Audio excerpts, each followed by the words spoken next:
Om Shanti dear students. तो देख लीजिए क्लास 12 सब्जेक्ट हिस्टोरी पार्ट 6 भक्ति सूफी परंपराएं धार्मिक विश्वासों में बदलाव श्रद्धा ग्रंथ। तो पहले वीडियो में मैंने आप लोगों को बतलाया था इसका भावार्थ। आप देखेंगे 2.2 भेद और संघर्ष। उल्लेखनीय है कि देवी उपासना पद्धति को सामान्यतः तंत्रवाद अथवा तांत्रिक विचारधारा के नाम से जाना जाता है। तंत्रवाद का वर्णन इसी अध्याय के पिछले पृष्ठों में किया जा चुका है। उपमहाद्वीप के अनेक भागों में तांत्रिक पूजा पद्धति का प्रचलन था। इनमें वर्ग एवं वर्ग के भेदों का कोई स्थान नहीं था। भावार्थ क्या है? पुराने समय की जो परंपरा थी, भक्ति परंपरा थी, उसमें तंत्र मंत्र को स्थान दिया गया था। वर्ग का कोई भेदभाव नहीं होता था, चाहे किसी भी जाति संप्रदाय का लोग हो अपने इष्ट देव को मान सकता था, पूजा अर्चना कर सकता था। ऐसा इसका कथन है। जैसा कि पहले भी उल्लेख किया जा चुका है, इस पद्धति के विचारों में विशेष रूप से उपमहाद्वीप के पूर्वी, उत्तरी और दक्षिणी भागों में शैव एवं बौद्ध धर्म दर्शन को भी प्रभावित किया। कालांतर में इन सभी आचारों एवं विश्वासों का वर्गीकरण हिंदू के रूप में हो गए। ऐसा प्रतीत होता है कि वैदिक देव कुल के अग्नि, इंद्र तथा सोम जैसे देवताओं का स्थान गौड़ होने लगा था, क्योंकि समकालीन साहित्य या मूर्ति कला दोनों में ही उनका निरूपण दृष्टिगोचर नहीं होता। वैदिक परिपाटी के प्रशंसकों तथा तांत्रिक विचारधारा के समर्थकों में कभी कभी संघर्ष की स्थिति भी उत्पन्न हो जाती है। भावार्थ है, चाहे किसी भी क्षेत्र को मानने वाला व्यक्ति क्यों हो, वैदिक क्षेत्र अर्थात वेद के सिद्धांत पर चलने वाले और तांत्रिक जो विचारधारा था वो तंत्र मंत्र की पद्धति से चलने वाले थे। दोनों एक दूसरे को क्या करते थे, एक को ऊपर और दूसरे को नीचे, फिर दूसरा अपने को ऊपर और पहले को नीचे, ऐसे दिखाने का प्रयत्न करते थे। इसीलिए कभी कभी दोनों विचारधाराओं में संघर्ष देखने को मिलता था। वैदिक परंपरा का अनुसरण करने वाले ईश्वर की उपासना के लिए मंत्रों के उच्चारण तथा यज्ञों के संपादन पर बल देते थे। देख लीजिए, जो वेद शास्त्र को मानते थे, यज्ञ करवाते थे या ईश्वर की उपासना करते थे ताकि उनका इष्ट देव खुश हो और उनको आशीर्वाद प्रदान करे। किंतु तंत्रवाद के अनुयायी वैदिक सत्ता के महत्व को स्वीकार नहीं करते थे। तांत्रिक लोग वैदिक सिद्धांत को नहीं मानते थे। जाहिर सी बात, अपने जो मार्ग है उसको छोड़ करके व्यक्ति दूसरे मार्ग को आसानी से नहीं अपनाता है। किंतु क्या है, आहिस्ता आहिस्ता जिस प्रकार से समाज या देश में परिवर्तन देखने को मिलता है, ठीक उसी प्रकार से प्यारे जो सांस्कृतिक विकास है या धार्मिक विकास है, इन सारी चीजों में भी बदलाव देखने को मिलता है।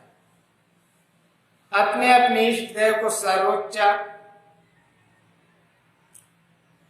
सिद्ध करने के प्रयास में भी प्रायः विभिन्न विचारधाराओं के अनुयायियों के संबंध तनावपूर्ण हो जाते हैं। जो संबंध होता था, अभी देख रहे हो राजनीतिक क्षेत्र में, देखिए राजनीतिक दल क्या करते हैं, अपने क्षेत्र के लोगों को सर्वश्रेष्ठ और दूसरे क्षेत्र के लोगों को नीचा। कहने का मतलब एक पार्टी दूसरे पार्टी को कमजोर घोषित करता है, दूसरा पार्टी पहले पार्टी को कमजोर घोषित करता है, अपना कुछ कोई नहीं देखता। ऐसा है। तीसरा है, देख लो उपासना की कविताएं। प्रारंभिक भक्ति परंपरा प्राचीन काल से ही मोक्ष प्राप्ति अर्थात जन्म मरण के बंधन से मुक्त होने के 3 मार्गों ज्ञान, कर्म और भक्ति पर बल देते थे। कालांतर में इनमें से भक्ति मार्ग को सर्वाधिक महत्वपूर्ण माने माना जाने लगा। क्या करते थे लोग? उपासना की कविताएं, प्रारंभिक भक्ति परंपरा देख रहे हैं। हेडिंग: प्राचीन काल से ही मोक्ष प्राप्ति अर्थात जन्म मरण के बंधन से मुक्त होने की 3 मार्गों ज्ञान, कर्म और भक्ति पर लोग क्या करते थे? बल देते थे कि उनको मोक्ष मिल जाए। इसलिए लोग क्या करते हैं? भक्ति करते हैं, वैसे कर्म करते हैं और ज्ञान। जो मार्गों की बात है, रास्ता है ज्ञान के माध्यम से, कर्म के माध्यम से और भक्ति के माध्यम से इंसान मोक्ष को प्राप्त कर सकते हैं। अब आप लोग पूछेंगे मोक्ष क्या है? तो इस जीवन मरण का जो चक्र है, वहां से बाहर निकलना, अपने निश्चित घर पहुंच जाना ही क्या है? मोक्ष है। कालांतर में इनमें से भक्ति मार्ग को सर्वाधिक महत्वपूर्ण माना जाने लगा। भक्ति रचनाओं का उच्चारण अथवा गाया जाना इस उपासना पद्धति का एक महत्वपूर्ण अंग था। उपासना पद्धतियों के क्रमिक विकास के काल में प्रायः किसी विशेष संत कवि के आसपास भक्त जनों का एक पूरा समुदाय संगठित हो जाता था। यह सत्य है कि अनेक भक्ति परंपराओं में ब्राह्मण देवताओं और भक्तों के मध्य महत्वपूर्ण बिचौलियों की भूमिका निभाते रहे, किंतु इस परंपराओं में स्त्रियों और निम्न वर्गों को भी मान्यता प्रदान की गई। वो निम्न वर्ग हो या कोई भी वर्ग हो, भक्ति कर सकता है, अपने इष्ट देव की प्रार्थना कर सकता है, पूजा कर सकता है, उपासना कर सकता है। दूसरे स्तर पर धर्म के इतिहासकार भक्ति परंपरा को 2 मुख्य वर्गों में बांटते हैं: सगुण विशेषण सहित और निर्गुण विशेषण विहीन। प्रथम वर्ग में शिव, विष्णु तथा उनके अवतार व देवियों की आराधना आती है, जिनकी मूर्त रूप में अवधारणा हुई। निर्गुण भक्ति परंपरा में अमूर्त निराकार ईश्वर की उपासना की जाती थी। मध्यकाल में उत्तर भारत में भक्ति आंदोलन के उदय एवं विकास का अध्ययन करने से पहले हम प्रारंभिक भक्ति परंपरा का अध्ययन कर लेते हैं। तमिलनाडु के नयनार और अलवार संत 3.1 है। उत्तर भारत में भक्ति परंपरा मध्यकाल में दक्षिण भारत से आई थी। लगभग 6वीं शताब्दी ईसा में दक्षिण भारत में प्रारंभिक भक्ति आंदोलन का उदय तमिलनाडु में हुआ। इसके प्रवर्तक अलवार तथा नयनार संत थे। अलवार संत विष्णु के तथा नयनार संत शिव के भक्त थे। उन्होंने भक्ति रस को प्रवाहित करने के लिए अनेक गीतों की रचना की, जिन्हें अत्यधिक लोकप्रियता मिली। अलवार संत और नयनार संत एक स्थान से दूसरे स्थान पर भ्रमण करते हुए अपने इष्ट देव की प्रशंसा में तमिल भाषा में भजन गाते थे। अलवार और नयनार संतों ने एक स्थान से दूसरे स्थान पर भ्रमण करते हुए कुछ पवित्र स्थलों को अपने इष्ट देव का निवास स्थान बताया। कालांतर में इन स्थानों पर विशाल और भव्य मंदिरों का निर्माण किया गया और इस प्रकार से तीर्थ स्थानों के रूप में परिवर्तित हो गए। इस मंदिरों के में अनुष्ठानों के समय संत कवियों के भजनों को गाया जाता था। मंदिरों में संतों की प्रतिभाओं की भी पूजा आराधना की जाती थी। तो आप लोगों को पता ही है हिंदू धर्म में किस प्रकार से देवी देवताओं की पूजा अर्चना की जाती है, कैसे जो पंडित होते हैं चौका आरती किस प्रकार से करते हैं देवी देवताओं की, ये सब जानते हैं कि नहीं जानते? जो शब्द नहीं जानते हो मेरे को कमेंट करके जरूर पूछिए। 3.2 जाति व्यवस्था अस्पृश्यता की आलोचना अर्थात छुआछूत का विरोध। अस्पृश्यता माने जाति पाति ऊंच नीच का क्या करना है? विरोध। अलवार अर्थात वैष्णव एवं नार अर्थात दोनों ही मत के संतों ने अस्पृश्यता एवं जाति पाति का विरोध किया। वस्तुतः ब्राह्मण वर्ग जाति पाति का भेद मानता था, अतः अस्पृश्यता का विरोध एक तरह से सीधा सीधा ब्राह्मण वर्ग का ही विरोध था। उत्तर भारत में 4 वेद ब्राह्मण धर्म के प्रमुख ग्रंथ थे, अतः दक्षिण भारत के अलवारों में एक काव्य संकलन नलचिरा आदि दिव्य प्रबंध धम 4000 पावन रचनाएं तैयार कराया। इसे तमिल वेद की संज्ञा दी गई। इसमें 12 अलवारों की रचनाओं का संग्रह था। तिरुमंगई नामक अलवार संत ने वैष्णव मत का अत्यधिक प्रचार किया। अलवार संतों की संख्या 12 बताई गई। अलवार संतों की रचनाओं में अस्पृश्यता का विरोध परिलक्षित होता है। एक अलवार संत अपने काव्य तोद्रा डिपोडी में लिखता है, चतुर्वेदी चारों वेदों के ज्ञाता ब्राह्मण जो अजनबी है और तुम्हारी सेवा के प्रति निष्ठा नहीं रखते, उनसे भी ज्यादा आप हे विष्णु उन दासों को पसंद करते हैं जो आपके चरणों से प्रेम रखते हैं, चाहे वे वर्ण व्यवस्था से परे हो।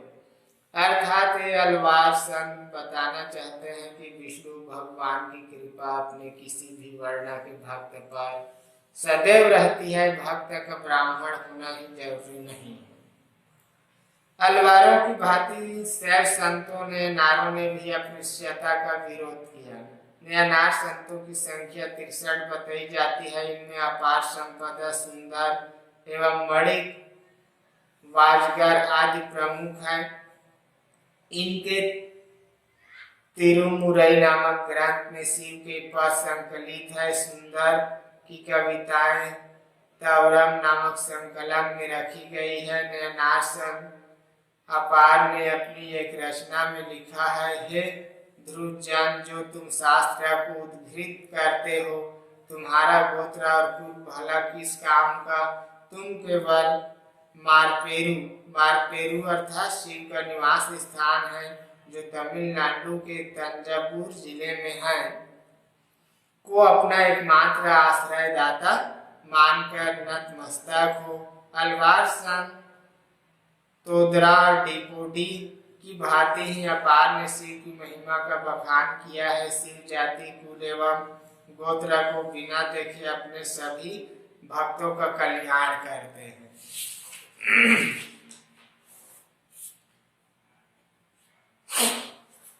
फिर 3.3 देखिए, स्त्री भक्त संत अलवार ने नार परंपरा की संभवतः सर्वाधिक महत्वपूर्ण विशेषता इसकी स्त्री भक्तों का होना था। उदाहरण के लिए अंडाल अलवार परंपरा की एक महान स्त्री भक्त थी। उसके भक्ति गीतों को व्यापक लोकप्रियता प्राप्त हुई। आज भी उन्हें अत्यधिक श्रद्धा एवं भक्ति भाव से गाया जाता है। अंडाल स्वयं को विष्णु की प्रेमिका मानती थी और अपनी प्रेम भावना को छंदों के माध्यम से प्रकट करती थी। इसी प्रकार कर इक्काल अमई यार नार परंपरा की उल्लेखनीय स्त्री भक्त थी। वह शिव को अपना आराध्य देव मानती थी। उसने अपने चरम लक्ष्य को प्राप्त करने के लिए कठोर तपस्या के मार्ग का अनुसरण किया। अम्मैयार की भक्ति रचनाएं नार परंपरा में सुरक्षित है।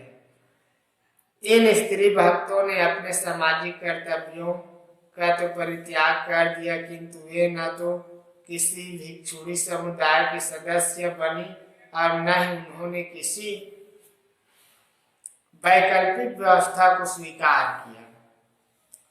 इन स्त्री भक्तों ने पितृसत्तात्मक आदर्शों को स्वीकार नहीं किया और अपनी जीवन पद्धति एवं रचनाओं द्वारा उन्हें चुनौती दी। 3.4 है संतों का राज्य के साथ संबंध। तो इस पुस्तक के अध्याय 2 में बताया जा चुका है कि प्रथम सहस्त्राब्दी ईसा के आरंभ में अनेक महत्वपूर्ण सरदारियां अस्तित्व में थी। इसलिए सहस्त्राब्दी के उत्तरार्ध में अर्थात लगभग 6वीं से 9वीं शताब्दी के काल में इस क्षेत्र में राज्य का उद्भव हुआ और पल्लव तथा पांड्य जैसे महत्वपूर्ण राज्य अस्तित्व में आए। उल्लेखनीय है कि इन क्षेत्रों में जैन धर्म एवं बौद्ध धर्म शताब्दियों पहले अस्तित्व में थे। विशेष रूप से व्यापारी और शिल्पी वर्ग के लोग इन धर्मों के अनुयायी थे, किंतु इन धर्मों को राजकीय संरक्षण और अनुदान की प्राप्ति अदा कदा ही हो पाती थी। राजा लोग भी इनके अनुयायी हो जाते थे धर्म के प्रति। संतों का राज्य के साथ संबंध है, कह रहे हैं, देख लो। राजा लोग भी संतों के साथ क्या हो जाते थे, मिल जाते थे, उनका विचार मेल खाता था। हमें यह भी ध्यान में रखना चाहिए कि तमिल भक्ति रचनाओं में बौद्ध और जैन धर्म के प्रति विरोध भावों की प्रचुरता है। विद्वान इतिहासकारों के विचारानुसार विभिन्न धार्मिक संप्रदायों में व्याप्त परंपराएं विरोधी भावनाओं का प्रमुख कारण संभवतः राज्य के अनुदान संबंधी प्रतिस्पर्धा थी। उल्लेखनीय है कि 7वीं से 13वीं शताब्दी के काल में शक्तिशाली चोल शासक ब्राह्मण एवं भक्ति परंपरा के समर्थक थे। उन्होंने विष्णु तथा शिव के मंदिरों के निर्माण के लिए बड़े बड़े भूमि अनुदान प्रदान किए थे। पल्लव राजाओं ने वैष्णव धर्म को राजधर्म घोषित किया। सिंह विष्णु ने आदि वराह मंदिर मामल्लपुरम एवं नरसिंह वर्मन द्वितीय ने कांची में बैंकुट पेरुमल मंदिर बनवाया। बादामी के चालुक्य नरेशों ने वैष्णव मत को माना एवं कई विष्णु मंदिरों का निर्माण करवाया। राष्ट्रकूट एवं चोल शासकों के साथ साथ कुछ पल्लव चालुक्य शासकों ने शैव धर्म को प्रोत्साहन दिया। राष्ट्रकूट नरेश कृष्ण द्वितीय 752 से 772 में एलोरा के प्रसिद्ध कैलाशनाथ मंदिर का निर्माण कराया। चोल शासक राजराज प्रथम तो शिव का अनन्य उपासक था। तंजौर में उसने राजराजेश्वर के शैव मंदिर बनवाए यथा पिता तथा पुत्र की तर्ज का, पर उसका पुत्र राजेंद्र चोल भी शिव का परम भक्त था। इसके कारण वैष्णवाचार्य रामानुज को कुछ समय तक चोल राज्य छोड़ना पड़ा था। चोल सम्राटों ने दैवीय समर्थन पाने का दावा किया।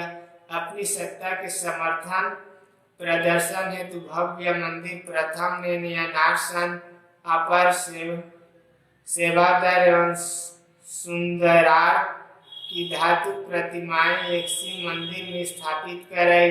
इससे पता चलता है कि शासक वर्ग के इन संतों के साथ अच्छे संबंध थे एवं वे उनकी इज्जत करते थे। नेक्स्ट डे को पढ़ूंगा प्यारे कर्नाटक की वीर शैव परंपरा।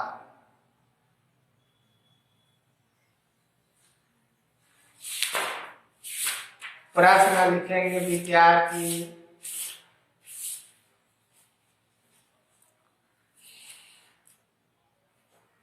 वस्तुनिष्ठ पढ़कर रखना है, रिक्त स्थान जानना है, सही जोड़ी जानना है, सत्य असत्य जानना है। एक शब्द या एक वाक्य में उत्तर सभी 23 प्रश्न है, आना चाहिए। देख लीजिए दिया है कि नहीं, 2 सूफी सिलसिलों के नाम लिखिए। चिश्तियम कादरी है। यहाँ फर्स्ट में दिया है 8वीं से 18वीं सदी के नूतन साहित्य के स्रोतों में किन कवियों की रचनाएं मिलती हैं। तो इस काल के नूतन साहित्य स्रोतों में संत कवियों की रचनाएं मिलती है, इसे लिखना है।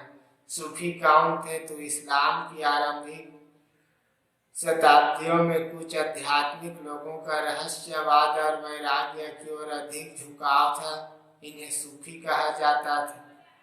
आना चाहिए आप लोगों को। इतिहासकार भक्ति परंपरा को किन किन वर्गों में बांटते हैं, तो सगुण और निर्गुण में।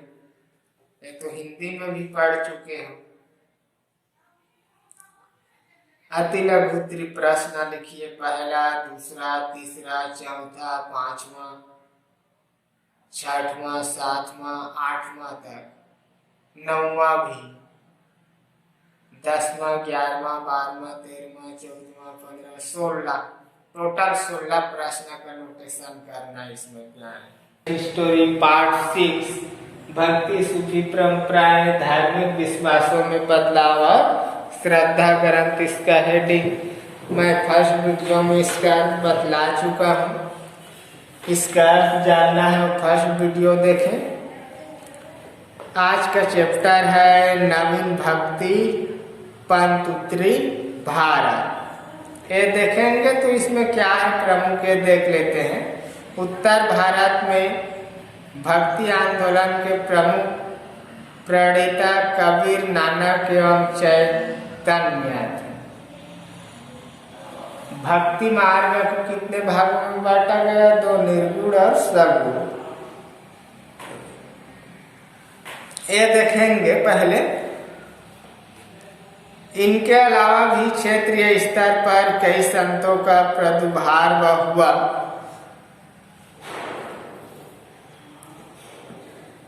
जिन्होंने स्थानीय भाषा में उपदेश देकर एवं लेखन कर धर्ममय वातावरण की अलग जगाई। इन सभी ने जाति पाति ऊंच नीच के बंधन तोड़ने पर बल दिया।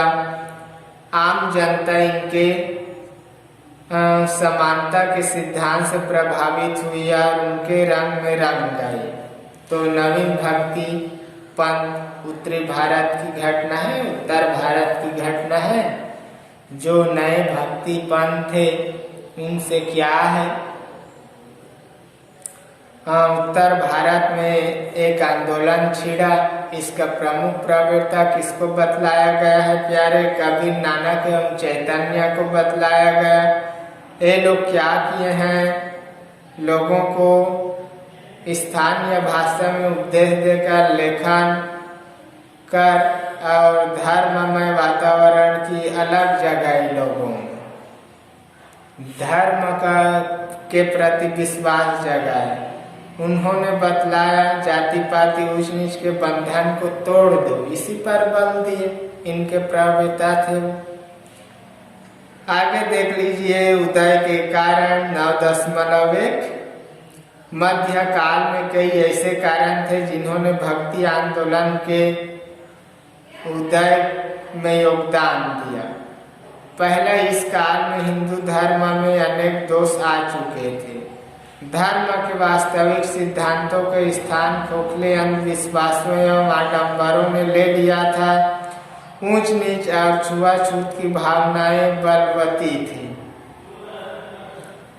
दूसरा, ब्राह्मणों का नैतिक पतन हो चुका था। वे निर्दोष जन सामान्य लोगों का शोषण करने लगे थे। तीसरा है शंकराचार्य का द्वैत दर्शन जन सामान्य की समझ से परे था। अतः जन सामान्य को हिंदू धर्म की ओर आकर्षित करने तथा उसे जन जीवन का एक सक्रिय और स्फूर्तिवान अंग बनाने के लिए भक्ति को अधिक महत्व दिया जाना आवश्यक हो गया था। चौथा है, कुछ इतिहासकारों के अनुसार भारत में इस्लाम के बढ़ते हुए खतरे ने भी भक्ति आंदोलन के उदय में महत्वपूर्ण योगदान दिया। पांचवा, सूफी संतों के प्रभाव ने भक्ति आंदोलन के विकास में महत्वपूर्ण योगदान दिया। और छठवां, इस काल में अनेक संतों का उदय हुआ जिनका न तो किसी विशेष संप्रदाय से लगाव था और न ही उनका उद्देश्य किसी पृथक धार्मिक ग्रंथ को चलाना था। उनका विचार था कि केवल प्रभु शक्ति अथवा प्रभु प्रेम से ही मोक्ष की प्राप्ति हो सकती है। उनके विचारों ने भक्ति आंदोलन के उदय में योगदान दिया। तो इस काल में हिंदू धर्म में अनेक दोष आ चुके थे और उस दोष को दूर करने के लिए ही नवीन भक्ति पंथ अर्थात नवीन भक्ति मार्ग का उदय हुआ। और दूसरा, ब्राह्मणों का जो नैतिकता था उसका पतन हो चुका था। जन सामान्य लोगों का क्या कर रहे थे? वो लोग शोषण कर रहे थे, जिसके कारण नए भक्ति मार्ग का उदय हुआ। फिर शंकराचार्य का द्वैतीय दर्शन जन सामान्य की समझ से परे था। लोग उनके जो अद्वैतीय दर्शन था उसको समझ नहीं पाए। इस कारण से भी और कुछ इतिहासकारों के अनुसार भारत में इस्लाम के बढ़ते हुए खतरे ने भी शक्ति आंदोलन के भक्ति आंदोलन के उदय का महत्वपूर्ण कारण बना प्यारे। तो ये था 9.2 है भक्ति आंदोलन के मूल सिद्धांत क्या थे। 2-3 बतला देता हूँ, बाकी बुक से पढ़ लेना। भक्ति आंदोलन के सभी संतों ने ईश्वर की एकता पर बल दिया।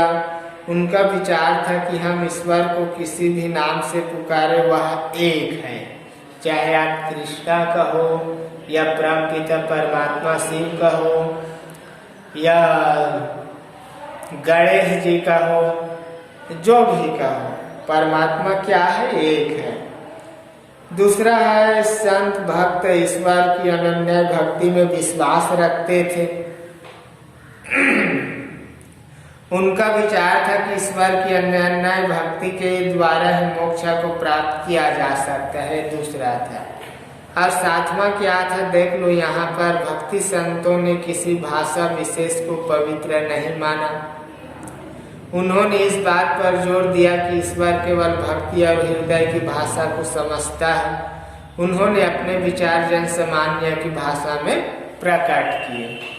तो भक्ति आंदोलन के मूल सिद्धांत टोटल 7 है, याद करना है, लिखना है। 9.3 में देखिए सगुण और निर्गुण भक्ति मार्ग। भक्ति परंपरा के 2 मार्ग प्रचलित हुए। पहला है सगुण भक्ति मार्ग। वास्तव में क्या है देख लो। इस परंपरा में देवी देवताओं की भक्ति और आराधना की जाती थी, मूर्ति पूजा पर बल दिया जाता था। इस परंपरा में भी 2 मार्ग थे, कृष्ण भक्ति मार्ग। चैतन्य सूरदास एवं मीराबाई ने कृष्ण भक्ति एवं उनके गीतकार इस कृष्ण भक्ति मार्ग का अनुसरण किया। और दूसरा राम भक्ति मार्ग। कुछ संतों ने राम भक्ति मार्ग अपनाया, तुलसीदास ने राम भक्ति पर बल दिया। दूसरा है निर्गुण भक्ति मार्ग। निर्गुण भक्ति मार्ग में अमूर्त निराकार ईश्वर की उपासना की जाती थी। कबीर ने निर्गुण भक्ति मार्ग को अपनाया। तो ये था सगुण भक्ति मार्ग और निर्गुण भक्ति मार्ग। अब क्या देखेंगे प्यारे, 9.4 में कबीर को देखते हैं। कबीर क्या कहता है। कबीर का जन्म 1425 ईस्वी में एक विधवा ब्राह्मणी के गर्भ में हुआ था। कहा जाता है कि लोक लाज के डर से उसने कबीर को वाराणसी में लहरतारा के पास एक तालाब के समीप छोड़ दिया था। तत्पश्चात उनका पालन पोषण एक जुलाह दंपति नीरू और नीमा के द्वारा किया गया। उन्होंने ही बालक का नाम कबीर रखा, जो कि अरबी भाषा का शब्द है। कबीर का अर्थ है महान। तथा नाम तथा काम की कहावत को चरितार्थ करते हुए हिंदू मुस्लिम एकता पर अत्यधिक बल देकर उन्होंने समाज में क्रांतिकारी विचार प्रतिपादित किए। यहाँ पर इस संबंध में लिखा है, देख लीजिए। मूर्ति पूजा, मंदिर, मस्जिद, तीर्थ व्रत आदि की उन्होंने कटु आलोचना की। इस संबंध में वे लिखते हैं, पहान पूजे हरि मिले तो मैं पूजूं पहाड़, ताते तो चाकी भली पीस खाए संसार, एवं कांकर पत्थर जोरी के मस्जिद लई चुनाए, तार चढ़ी मुल्ला बांग दे बहरा भया खुदार। जाति प्रथा का विरोध करते हुए कबीर ने कहा, जाति पाति पूछे नहीं कोई, हरि जो जपै सो हरि का होई। इस प्रकार कबीर ने अपने युग में क्रांतिकारी और प्रगतिशील विचारधारा को जन्म दिया और सभी प्रकार की असमानता का विरोध किया। उनके अनुयायी कबीर पंथी कहलाए, जो आज भी भारत में मिलते हैं। कबीर की मृत्यु 120 वर्ष की आयु में मगहर नामक स्थान पर हुई।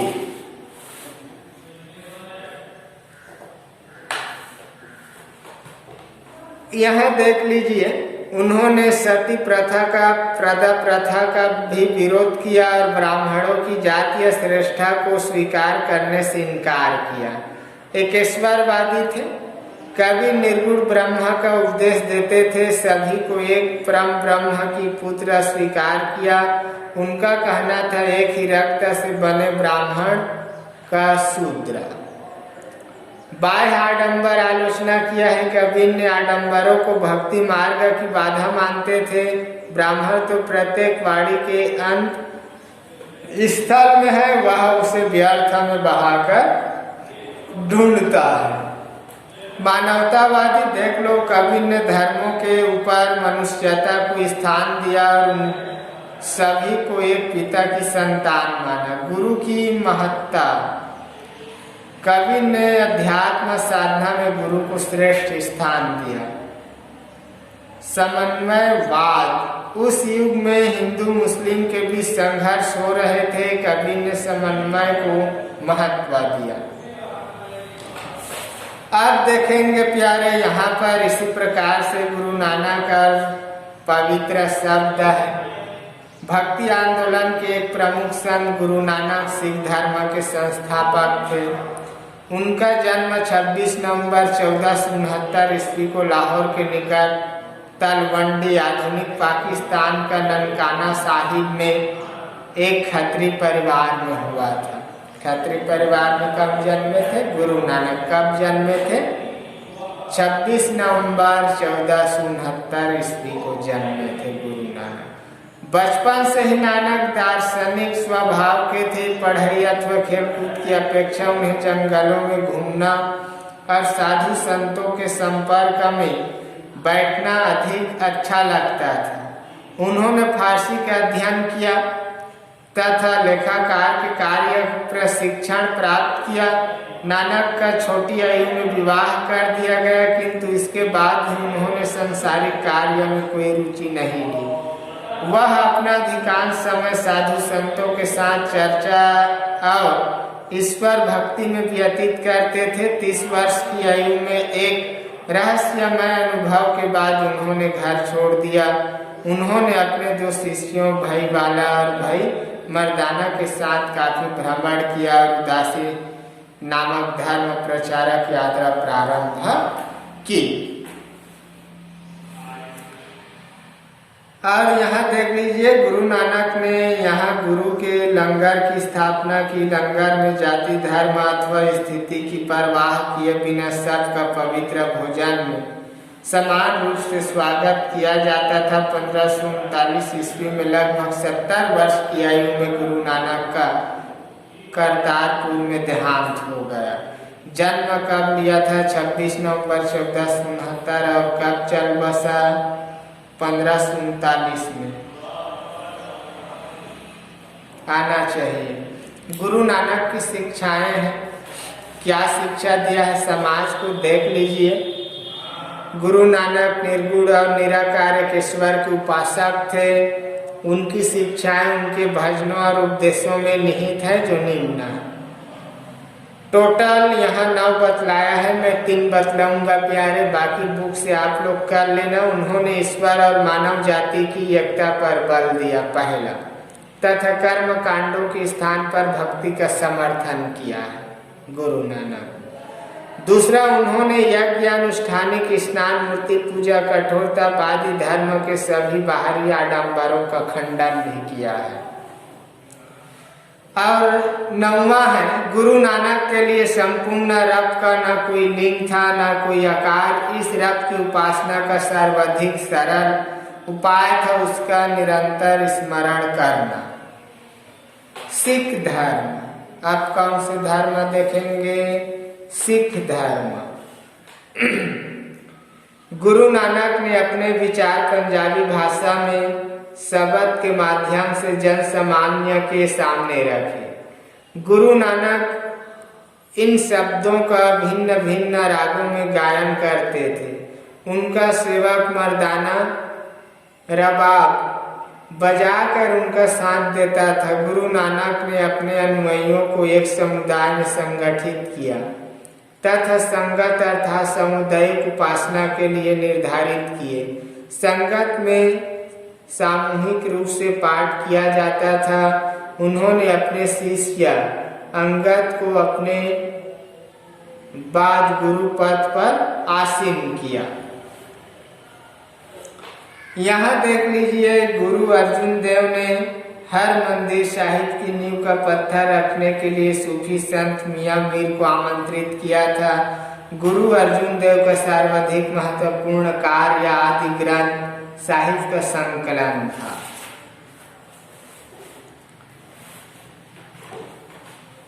फिर गुरु गोविंद सिंह के नेतृत्व में समुदाय एक महत्वपूर्ण सामाजिक, धार्मिक एवं चैतन्य संगठन के रूप में परिवर्तित हो गया। गुरु गोविंद सिंह के पश्चात गुरु परंपरा का अंत हो गया। गुरु के स्थान पर ग्रंथ साहिब की स्थापना कर दी गई तथा खालसा को गुरु के प्रतिनिधि के रूप में घोषित किया गया। अब देखेंगे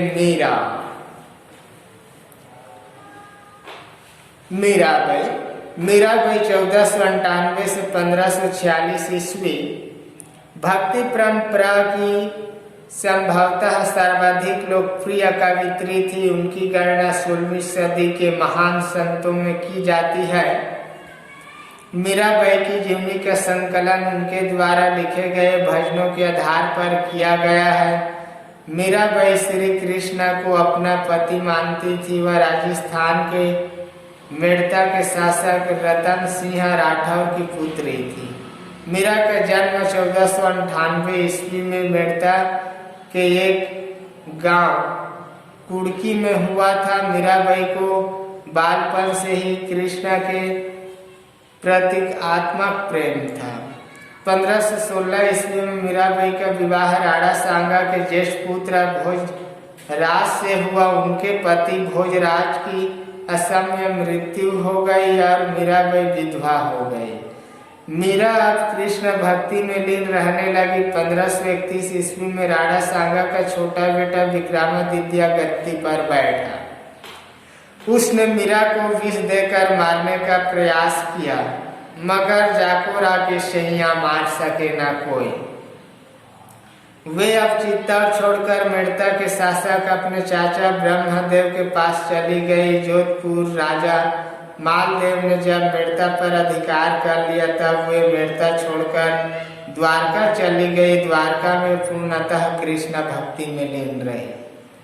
उन्होंने कृष्ण भक्ति के कई पदों का सृजन किया। उनका यह भजन तो आज भी प्रत्येक भारतवासी की जुबान पर है। मेरे तो गिरिधर गोपाल दूसरो न कोई, जाके सिर मोर मुकुट मेरो पति सोई।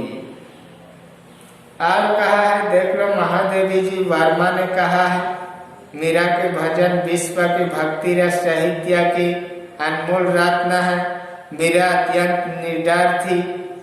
जब उन्हें राणा ने परेशान करने का प्रयास किया तब उन्होंने गाया, राणा जी मेड़ो मारो कई काशी, माहे तो गोविंद रघुर गाया सा। राणो जी रस्सु रुषि गाँव रखासी, हरि रुष्य कुमालस्थ। एक गीत है, भजन है, उनका पद है।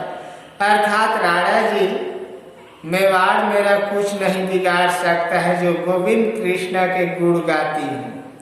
राणा जी अगर नाराज भी हो गए तो मेरे रखवाले गांव वाले हैं, मगर प्रभु श्री कृष्ण यदि रूठ गए तो मैं कुम्हाला जाऊंगी।